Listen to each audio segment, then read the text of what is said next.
નમસ્કાર વિદ્યાર્થી મિત્રો, કેમ છો? મજામાં ને?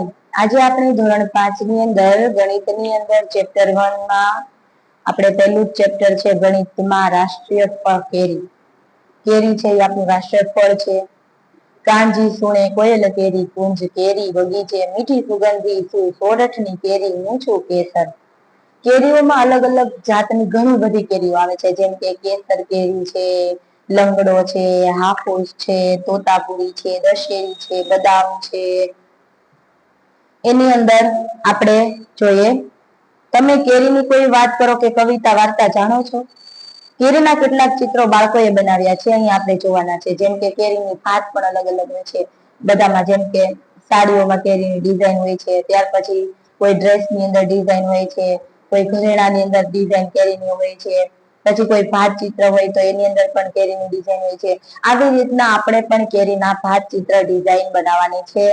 ત્યાર પછી એક બોક્સમાં 18 નંગ કેરી હોય તે તમારા વર્ગમાં વિદ્યાર્થીઓની સંખ્યા જેટલા બોક્સ લાવવામાં આવે. જેમ કે મારા ક્લાસની અંદર 36 સંખ્યા છે, તો 36 બોક્સ, એક બોક્સમાં 18 કેરી, એવા 36 બોક્સ લાવવામાં આવે તો કેટલી કેરી થશે કુલ? તો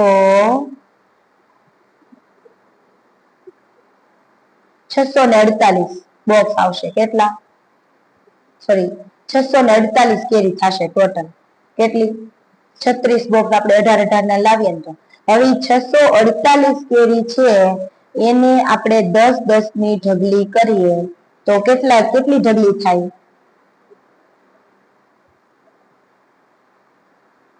તો 64 ઢગલી થશે 10 ની, અને 8 કેરી છે એ સિંગલ વધશે.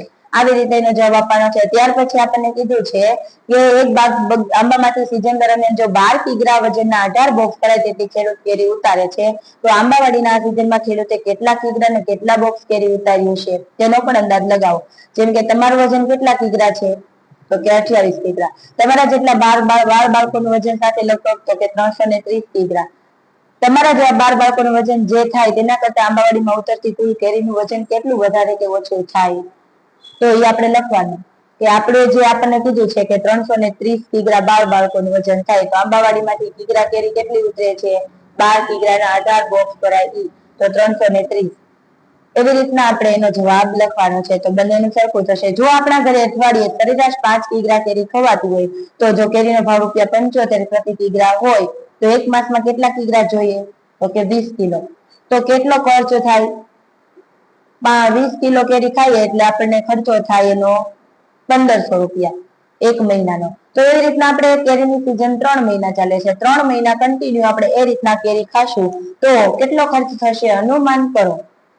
તો કે એક મહિનાની અંદર આપણે 20 કિલો કેરી ખાઈએ છીએ, તો પછી 3 મહિનાની અંદર આપણે કેટલી ખાઈએ? 20 કેરીને 60 ખાઈએ, 60 કિલો કેરીના ભાવ કેટલો થાય? તો કે 20 કિલા કેરીનો ભાવ ₹1500 છે. તો પછી 60 કિલોનો કેટલો થાય? 15 તેરીને 45, એટલે ₹4500 ની આપણે 3 મહિનાની અંદર કેરી ખાશું. કાચી કેરીની જેમ પોપટ ચાંચ મારી તેમ ગામડામાં વેકેશનમાં નાના છોકરાઓ પથ્થર મારી અને એની હરીફાઈ કરે છે. શું તમે કેરીના આવા ચિત્રો જોયા છે? કોઈ કેરીના પાન સાથે કેરી કેટલી સુંદર દેખાવમાં લાગે છે. હવે તમને એ ખબર છે સૌથી મોટામાં મોટી કેરી કઈ હોય છે?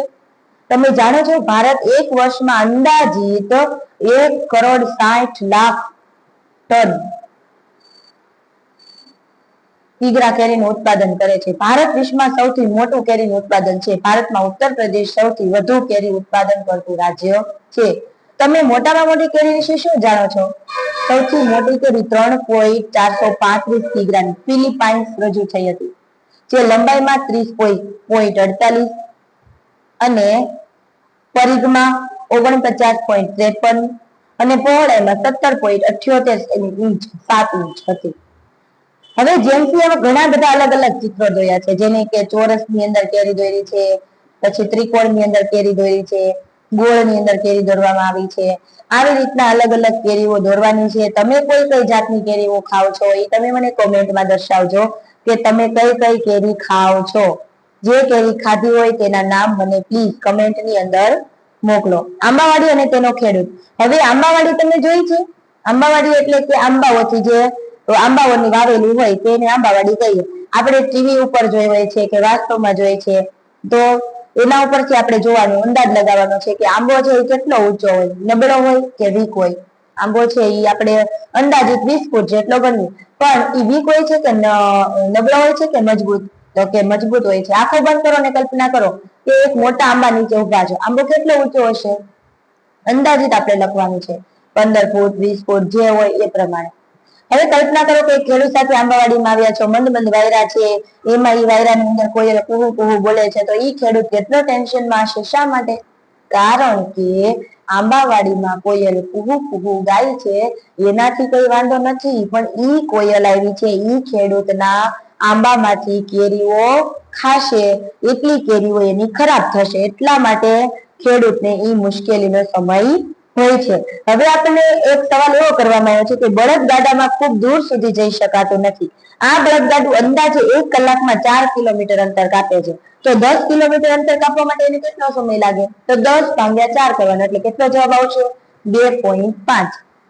અનુમાન કરો તમે ઝડપી ચાલીને 1 કલાકમાં કેટલું અંતર કાપી શકો છો? તમે જેટલું 1 કલાકની અંદર અંતર કાપી શકતા હોય એ જવાબ આપો. હવે આપણે એ શોધવાનું છે કે તમે કઈ જગ્યાએ છો, તમારી પૂર્વમાં કઈ રસપ્રદ વસ્તુઓ છે. આપણે મારી પૂર્વમાં જેમ કે બાળકો છે, બેન્ચીસ છે, બારી છે, ગમે છે જે છે તમારે પણ અંદાજ લગાવવાનું છે. તમે દિશા નક્કી કરો. તમે દિશા નક્કી કરી શકો છો કે તમારી સામેની દિશા પૂર્વ દિશા છે, એ પૂર્વ દિશા છે, તો એની તમારી ઈ દિશાની અંદર કઈ કઈ વસ્તુઓ છે, દક્ષિણ દિશામાં કઈ વસ્તુઓ છે, પશ્ચિમ દિશામાં કઈ વસ્તુઓ છે, એના બધાના બે બે નામ લખવાના છે. પછી કેરીઓ, વાહ, ખેડૂતો છે એ ડાયરેક્ટ આંબાની સારી કલમો લઈને વાવે છે. જે રીતે આંબા એમને વાવી નથી દેતા, જો એ સારી કલમ વાવશે તો એને સારા આંબા થશે, અને એમાંથી એને ઘણા બધા ડાયરેક્ટ આંબામાં કેરી નથી આવવા માંડી, એના માટે એને ઘણા વર્ષો સુધી રાહ જોવી પડે છે, અને ઈ રાહ જોયા પછી એને ઘણા વર્ષે કેરી નો પાક સારો મળે છે, અને ત્યાર પછી તે લોકો ઈ કેરીઓને વેચી શકે છે. તો એ ઝડપે આપણને એમ કીધું છે કે એક ટ્રેક્ટર છે ઈ 20 કિમી ના અંતરે ગતિ કરે છે, 1 કલાકની અંદર 20 કિમી. તો ઝડપે ટ્રેક્ટર 3 કલાકમાં કેટલું અંતર કાપશે? 1 કલાકની અંદર 20 કિમી ચાલતું હોય તો 3 કલાકમાં કેટલું ચાલે? 2 તેરીને 6, 60 કિમી અંતર કાપશે. તો 85 કિમી અંતર કાપવા માટે તેને કેટલો સમય લાગશે? તો આપણે શું કરવાનું છે અહીંયા? 85 ભાગ્યા 20, તો 2 દુ 4, 2 તેરી 6, 2 ચોક 8, તો 20 ચોક 80, એટલે અહીંયા આવશે 4.5 કલાક લાગશે. હવે અહીંયા આપણને વાહનોના રેખાના ચિત્રો દોરેલા છે, જેમ કે બળદગાડું છે, ટ્રક છે, ટ્રેક્ટર છે, ટેમ્પો છે. આ બધા વાહનોની સ્પીડ અલગ અલગ હોય છે, પરંતુ હમણાં કેરી ઉત્પાદકો ખૂબ ખુશ છે, કારણ કે વ્યવસાય રાષ્ટ્રીય આંતરરાષ્ટ્રીય કક્ષાનો થઈ ગયો છે. આપણી કેરી દેશના વિવિધ રાજ્યોમાં અને વિદેશોમાં પણ જાય છે. ખૂબ મોટા જથ્થામાં કેરીનું પરિવહન ટ્રક અને ત્યારબાદ હવાઈ જહાજના માધ્યમથી થાય છે. આપણા પર્યાવરણ અને સ્વાસ્થ્ય માટે ચિંતાની બાબત એ છે કે હાલમાં ઝડપથી કેરી તૈયાર કરવા માટે આંબાવાડીમાં રાસાયણિક ખાતર અને દવાઓનો ઉપયોગ વધી રહ્યો છે, જેનાથી જમીન ખરાબ અને બિન ઉપજાઉ બને છે. વળી કાચી કેરીને ઝડપથી પકાવવા માટે હાનિકારક રસાયણનો ઉપયોગ પણ કરવામાં આવે છે, જે આપણા સ્વાસ્થ્ય માટે નુકસાનકારક છે. હાલમાં ઘણા ખેડૂતો રાસાયણિક દવાઓનો ઉપયોગ કર્યા વગર ઓર્ગેનિક પદ્ધતિથી પણ ખેતી કરી પોતાની જમીન અને આપણું સ્વાસ્થ્ય સારું રાખવાનું કાર્ય કરે જ છે. ઘણા લોકો કાચી કેરી ખરીદી પોતાના ઘરે જ સૂકું ઘાસ, ચણના કોથળા, ડુંગળી, કાગળ કે અનાજની વચ્ચે કેરી રાખી મૂકીને પકવીને ખાય છે. આવી રીતના સેંકડો વર્ષોથી આપણા દેશમાં કેરીની અનેક જાતિ અસ્તિત્વમાં છે. પહેલા મોટા મોટા દેશી આંબાની સંખ્યા વધુ હતી. સામાન્ય રીતે દરેક વાડીમાં 2-4 આંબા જોવા મળતા. હાલમાં માત્ર કલમી આંબાની જ ખેતી થાય છે. દેશી આંબા મૃતપ્રાય અવસ્થામાં આવી ગયા છે. જો આંબા બચશે જ નહીં તો કોયલના ટહુકા ક્યાં સાંભળીશું? આપણા દાદાની જેમ આંબા પર ચડી કેરીનો આનંદ કેમ લૂટીશું? આંબાવાડીની મજા કેમ માણીશું? વિચારો. આંબો અને કેરીઓ પર વધી રહેલા સંકટો પર અહેવાલ કરો. હવે અહીંયા આપણને વિદ્યાર્થી મિત્રો એક કોષ્ટક આપવામાં આવેલું છે, જેમાં વાહનોના પ્રકાર જેમ કે બળદગાડું, છકડો રિક્ષા, ટ્રેક્ટર અને ટ્રક. પછી એક ફેરામાં કેરીનું કેટલું વહન થાય છે? જેમ કે બળદગાડું છે એક ફેરાની અંદર 200 કિગ્રા કેરી લઈ જાય છે, અને છકડો રિક્ષા 600 કિગ્રા, ટ્રેક્ટર 800 કિગ્રા અને ટ્રક 6000 કિગ્રા. વાહનની ઝડપ કીધી છે બળદગાડાની 1 કલાકમાં 4 કિમી, 1 કલાકમાં છકડો રિક્ષાની 12 કિમી, 1 કલાકમાં ટ્રેક્ટરની 20 કિમી અને 1 કલાકમાં ટ્રકની 44 કિમી. આવી રીતના આપણને એક સામે કોષ્ટક આપવામાં આવ્યું છે. એ કોષ્ટકના પ્રશ્નના ઉત્તર આપવાના. દરેક વાહન પોતાના 7 ફેરામાં કુલ કેરી કેટલી લાવશે? તો કે 7600 કિગ્રા. છે ટ્રેક્ટર 6 કલાકમાં કેટલું અંતર કાપશે? તો કે 20 કલાક 1 કિમી 1 કલાકની અંદર 20 કિમી કાપે છે. તો 6 કલાકમાં કીધું તો 20 6 2 6 12 એટલે 120 કિમી. છકડો રિક્ષા 60 કિમી અંતર કાપવા માટે કેટલો સમય લેશે? તો કે 60 ભાગ્યા આપણે શું કરીશું 12, કારણ કે 1 કલાકમાં 12 કિમી અંતર કાપે છે એટલે 12 પંચાને 60 એટલે કેટલો કલાક લાગશે? એને 5 કલાક લાગશે. આવી રીતના આપણે આના પ્રશ્નના ઉત્તર આપવાના છે. ત્યાર પછી આપણને એમ કીધું છે કેટલીક કેરીઓ મોટી સંખ્યામાં, જેમ કે ધોરણ 4 ની અંદર તમે શીખ્યા લાખ વિશે સાંભળ્યું છે, 1000 વિશે, 1000 1000 100 1 ટન 2 ટન લાખ 50 ઈંટો બનાવવામાં આવે છે. આ સિવાય તમે સંખ્યા લાખ વિશે શું સાંભળ્યું? 1000 ને સંખ્યામાં લખો, 100,000 લખો, 1 લાખમાં કેટલા શૂન્ય છે, આ બધું આપણે આગળના ધોરણની અંદર શીખ્યા. આ કુલ વાહનો પૈકી ચોથા ભાગના ટ્રેક્ટર છે, તો ટ્રેક્ટર સંખ્યા કેટલા હજાર થાય? ચાલો પ્રયત્ન કરીએ. લખ્યા સિવાય જણાવો ટ્રેક્ટરની સંખ્યા કેટલા હજાર થાય? આ તમારે મને કોમેન્ટની અંદર જણાવવાનું છે. ત્યાર પછી છે સંખ્યા 1 કરોડ લખો. શૂન્ય લખવામાં ભૂલ ન કરતા. 1 કરોડ ની અંદર પાછળ કેટલા મીંડા આવે? તો કે 7 મીંડા એટલે 1 કરોડ થશે. ફળ, હવે ફળ બજારની અંદર તમે ગયા છો, જેમ કે માર્કેટ યાર્ડ છે, ફ્રૂટ યાર્ડ છે, શાક માર્કેટમાં છો. જો હા તમને ખબર જ હશે કે ખૂબ જ ઘોંઘાટવાળા સ્થળે આપણને માર્કેટ તરીકે શા માટે ઓળખાવીએ છીએ. આજે શહેરના મુખ્ય ફ્રૂટમાં ખૂબ જ વ્યસ્ત છે. અનેક વાહનોમાં ખૂબ જ કેરી આવી છે. વેચવા વાળા બૂમો પાડી પોતાની કેરીના વખાણ કરીને ભાવ બોલીને ગ્રાહકોને બોલાવી રહ્યા છે. સૌજીભાઈ અહીં આવો વૈતાળી તોતાપુરી કેરી 40 રૂપિયા કિગ્રા. મહિપતભાઈ એની 60 રૂપિયા કિગ્રા. બધાની કેરીના ભાવ અલગ અલગ હોય છે. તો અલગ અલગ કેરીના ભાવ હોય તો એ પ્રમાણે કેરીની કિંમત પણ અલગ અલગ થશે ને પેટી વાઇઝ. હવે આપણને કીધું છે રાજારામ લંગડો કેરી 50 રૂપિયા કિગ્રા વેચે છે. તો આપણા ઘરે ઓર્ગેનિક રીતે જાતે પકવાય તેવી 8 કિગ્રા કરતા વધુ કેરી આ બોક્સમાંથી નીકળશે અને બોક્સનો ભાવ 1200 રૂપિયા લેશે. તો જયદીપસિંહ પોતાની કેસર કેરી કેટલા રૂપિયા કિગ્રાના ભાવે વેચશે? એ કેટલાના કિગ્રાને લાવે છે? 50 રૂપિયાના ભાવે. તો એ કેસર કેરી 150 રૂપિયાના ભાવે લાવ્યા છે. તો એ કેટલા રૂપિયાના ભાવે વેચશે ઘરેથી? તો એની અંદર કઈક પ્રોફિટ મળે એ પ્રમાણે જ વેચે ને. 50 એની અંદર એડ કરીને વેચે તો એને કેટલા 200 રૂપિયાના કિલે કેરી વેચે. મધુબેને આજે 10 કિગ્રા હાફૂસ કેરી વેચી, તેમને તેના માટે કેટલા રૂપિયા મળ્યા હશે? 10 કિગ્રા હાફૂસ કેરી એમને વેચી. તો હાફૂસ કેરીનો શું ભાવ હતો? 60 રૂપિયા કિલો. એને 100 રૂપિયાની અંદર વેચી હોય 10 કિગ્રા, તો પણ એને કેટલા મળે? એ રીતના આપણે બધાનો અલગ અલગ નફો જોવાનો છે કે કોણ કેટલી કેરીની અંદર કેટલું કમાય છે. ત્યાર પછી છે કેરી ઉત્પાદકોની મહિલા આમ્ર બેંક. મહિલા આમ્ર બેંકની બેઠક હમણાં શરૂ થઈ છે. મધુબેન તેના અધ્યક્ષ છે. 20 વ્યક્તિઓને ભેગા થઈ આ બેંક બનાવી. પ્રત્યેક સભ્ય 25 દર મહિને બચાવે અને બેંકમાં જમા કરાવે. દર મહિને 25 રૂપિયા જમા કરાવે છે અને 20 વ્યક્તિ, તો કેટલા પૈસા થશે? 500 રૂપિયા એક મહિનાના જમા થશે. તો આવી રીતના દર વર્ષમાં 1 રૂપિયા કેટલા એકઠા થશે? તો કે 500 ગુણ્યા 12 કરો એટલે કેટલા થાય? 12 પંચાને 60 એટલે કે 6000. રેખાએ એક લારી ખરીદવા 4000 ની લોન લીધી. તેને 1 વર્ષ સુધી દર મહિને 345 રૂપિયા પાછા ચૂકવ્યા. તો તેને કેટલા રૂપિયા બેંકને પાછા આપ્યા છે? તો આપણે 345 ગુણ્યા 12 કરીશું એટલે આવશે 4140. તો તેને હજી કેટલા રૂપિયા બેંકને પાછા આપવાના રહેશે?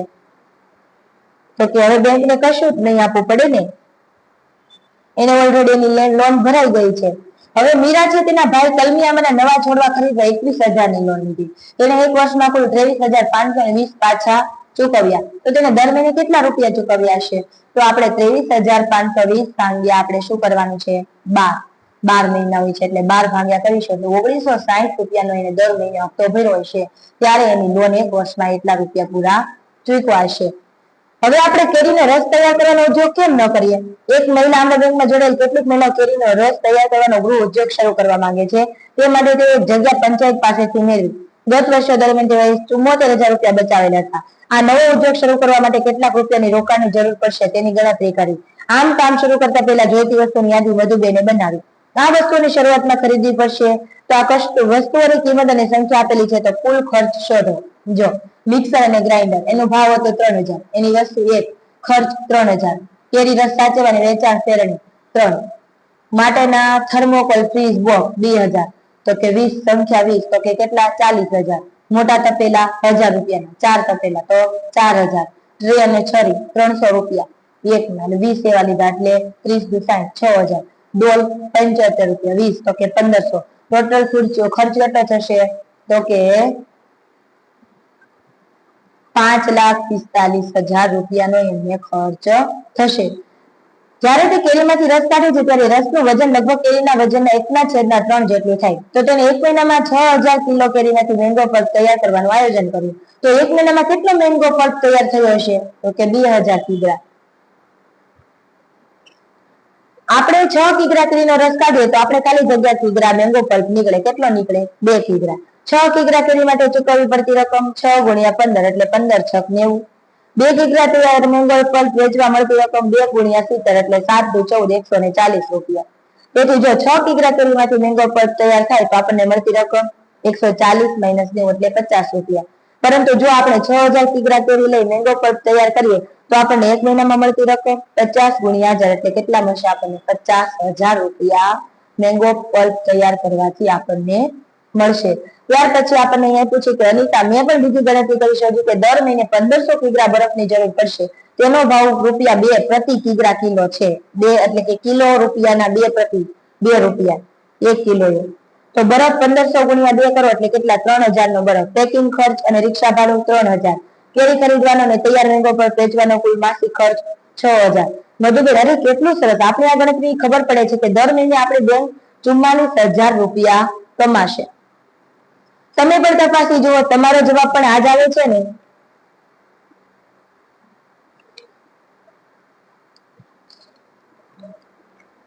કેરીને લગતા ગીતો ખૂબ સુંદર હોય છે. આ ગીતના શબ્દો તથા તેના રાગ મેળવો.